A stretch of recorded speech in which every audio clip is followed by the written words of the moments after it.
¿Qué tal? Hola, bienvenidos todos, bienvenidas todas. Durante el siguiente video vamos a estar revisando el tema de cómo fue la Guerra de Reforma.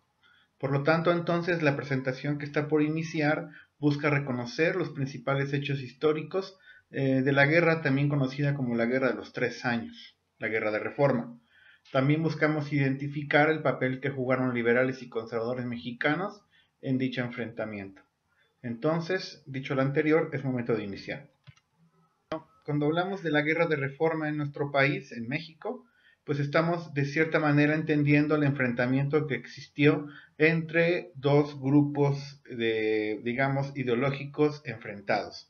Por un lado tenemos a los liberales mexicanos y por otro lado tenemos a los conservadores mexicanos. En este caso los dos bandos están compuestos por mexicanos y por supuesto acá la situación es que pues va a haber un enfrentamiento ideológico en principio y ya en este momento entre los años de 1858 y 1861 el enfrentamiento pues ya va a va a tener que ver con cuestiones militares. En este caso, los generales que van a encabezar dicho enfrentamiento, por un lado estará Leonardo Márquez, del lado izquierdo de nuestra imagen, y por otro lado va a estar el general Santos Degollado. En primer término, conservador Leonardo Márquez y liberal Santos Degollado respectivamente. Son algunos de los líderes principales de este enfrentamiento, podemos decir, vergonzoso entre mexicanos que hubo en esta guerra de reforma.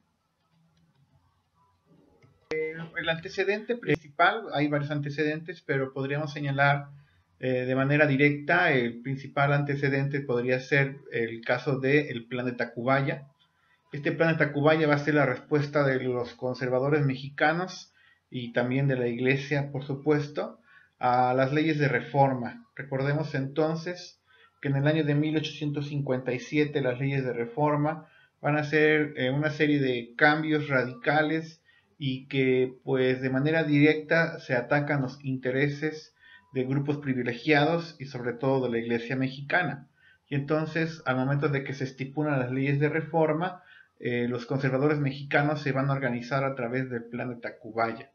A este plan de Tacubaya se van a sumar los estados de Tlaxcala, Puebla, Veracruz, el Estado de México, Chiapas, Tabasco y San Luis Potosí.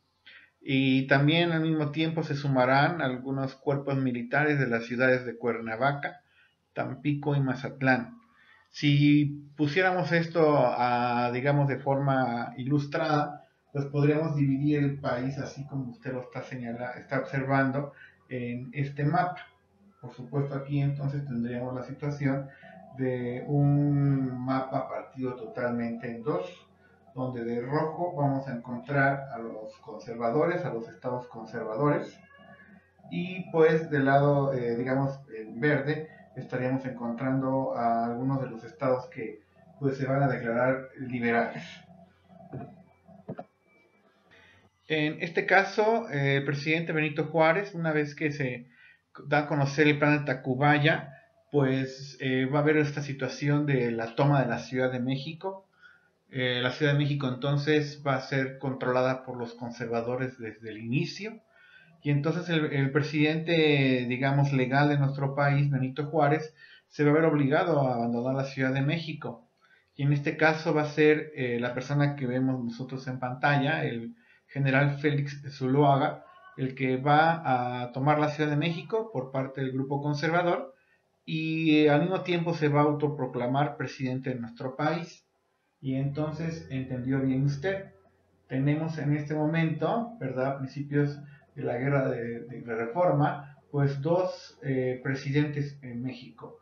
Por un lado, legalmente las leyes lo respaldaban al señor Benito Juárez, ¿verdad? Y por otro lado tenemos al general Félix Zuluaga, que lo respaldaban las armas, el poder económico sobre todo. Y bueno, la presidencia de México encarnada de en Juárez, en Benito Juárez, va a comenzar a pues andar errante.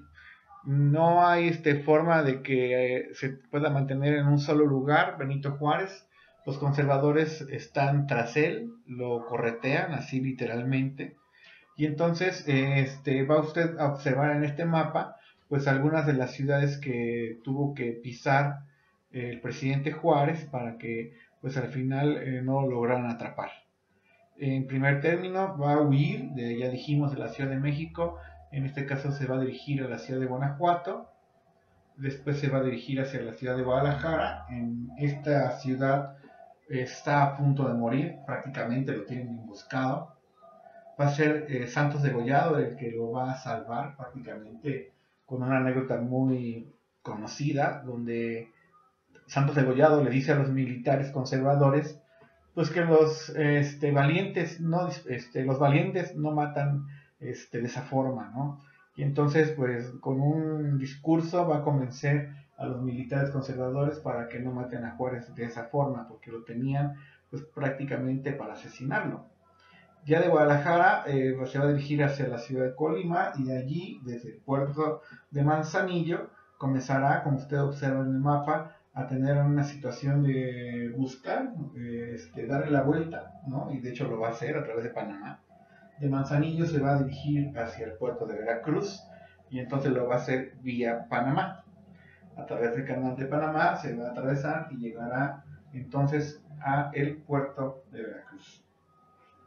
¿Por qué Veracruz? Pues la razón es sencilla, al final es la entrada y salida de México hacia Europa, y entonces ahí tener controlado el puerto de Veracruz podría ser, pues digamos, una buena intentona de contrarrestar el poder de los conservadores. Los liberales entonces intentan hacerse del puerto de Veracruz, sobre todo también para tener el acceso a, por ejemplo, el pago de impuestos de aduanas, que pues son, digamos, importantes porque ahí llegan muchos productos de Europa al puerto de Veracruz. Bueno, se acaban los recursos económicos para ambos grupos. Continúa la guerra, no hay un vencedor declarado. Dijimos que al principio los conservadores como que iban ganando, por decirlo de manera coloquial.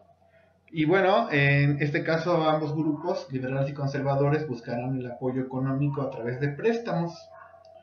Y vamos a explicar primero el caso de los liberales mexicanos. Van a firmar el tratado MacLean-Ocampo. Atención, este tratado es importante porque lo van a firmar, ¿verdad? En este caso los liberales mexicanos con el gobierno de Estados Unidos. La situación es el intercambio de 4 millones de dólares que se dio el gobierno estadounidense a cambio del tránsito libre por el Istmo de Tehuantepec, que es lo que usted está observando en la imagen. Este territorio de 215 kilómetros de un pasaje entre el Golfo de México y en este caso el Océano Pacífico, para poder en este caso movilizar y tener tránsito perpetuo de mercancías y de personas. Cuestiones internas, porque al firmar se firmó el tratado, se dio, ahora sí que se dio el dinero a los liberales mexicanos, pero poco después este tratado no fue reconocido por conflictos internos, hubo una guerra civil entre también estadounidenses, y eso va a significar pues al final que no se tomara y que no se hicieran en este caso de lo que ya se había vendido, en este caso 215 kilómetros. Por otra parte, entonces, el caso de los conservadores mexicanos van a obtener dinero a través del Tratado Mon-Almonte. Este va a ser firmado con España. El gobierno español va a apoyar, obviamente, a los conservadores mexicanos. Y aquí, pues, lo que se va a buscar es que los conservadores mexicanos, pues, al final se reconociera en deudas contraídas por el gobierno por la dictadura de Antonio López de Santana. Viejas deudas que no se habían querido reconocer y que España solamente pidió que se reconocieran. Aquí también habrá que considerar un hecho que es medio raro de nuestra historia. Este tratado Mon-Almonte fue firmado por la persona que está en la imagen. Se trata del general Juan Nepomuceno Almonte. Lo singular de este personaje es que es hijo de José María Morelos y Pavón, líder de la independencia de México, por supuesto con ideas muy contrarias porque era un liberal y su hijo pues, resultó ser muy conservador. El ya presidente de México, en este caso otro de los líderes conservadores, el caso del general Miguel Miramón, pues va a intentar pues, ocupar el puerto de Veracruz para pues atrapar a Juárez y que al final se pudiera declarar pues como triunfadores al grupo conservador de esta guerra de reforma. La situación aquí es que Miguel Miramón no va a lograr tomar el puerto de Veracruz porque va a haber ahí una situación que pues va a impedirlo. Estados Unidos va a apoyar a los liberales mexicanos. Sucede lo siguiente. Miguel Miramón esperaba un barco que llegaba de Europa con armamento. Benito Juárez, al darse cuenta de este barco, le pide ayuda a Estados Unidos. Les va a pedir a nuestros vecinos ayuda porque no tiene la certeza de que ese barco, pues, qué razón tenga para llegar a nuestro país. Y les va a indicar a los estadounidenses que se trata de un barco pirata. Y entonces lo que van a hacer los estadounidenses es apoyar a este caso a Benito Juárez y pues van a derrumbar ese este árbol, perdón, este barco, quiero decir, y al final pues tendremos la situación de que las armas nunca llegaron y a la postre pues la situación de una decadencia de parte de los conservadores. Pues Miguel Miramón nunca pudo lograr recuperar esas armas y a partir de ese momento pues comenzará una debacle del ejército conservador. Ya con las batallas de Guadalajara y Calpulalpan, pues se va a marcar la derrota de los conservadores mexicanos y entonces así podríamos ir señalando prácticamente el fin de la guerra de reforma. Estos dos eventos van a ser batallas importantes que lograron a los liberales como vencedores y pues prácticamente la debacle del ejército conservador. Terminaría, yo repito, este vergonzoso hecho de la guerra de reforma y el 11 de enero del año 1861 pues va a ser marcado como un día otra vez triunfante para los liberales mexicanos y en este caso Benito Juárez ingresa a la Ciudad de México, es día de fiesta, día de algarabía, va a haber festejos, va a haber comida, va a haber oradores festejando y bueno, al final en este caso, pues va a ser el triunfo de los liberales mexicanos. Y con esto prácticamente cerramos. Entonces, les agradezco muchísimo su atención y nos estamos escuchando y viendo en los siguientes videos.